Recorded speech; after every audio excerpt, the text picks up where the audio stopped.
ஏம்மா யாருக்கு ஓட்டு போடுவேன் நீ? போட்டுருவேன்.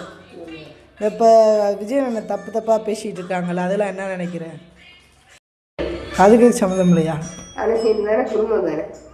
எத்தனை ஓட்டு போடுவேன்? எத்தனை ஓட்டு இருக்குது நம்ம வீட்டு சைடு? ஃபுல்லாக விஜய் எனக்கு தெரியும். கோவம்லாம் இல்லை அன்னை மேலே. வேறு சென்னைக்கு வேறு போகணும். நானும் எம்எல்ஏ கேண்டிடேட்டுக்கு போட்டுருக்கு. இப்போ நொண்டி நொண்டி போனால் எப்படி இருக்குன்னு வேறு. ஏமா நொண்டி நொண்டி போனால் எப்படி இருக்குன்னு வேறு.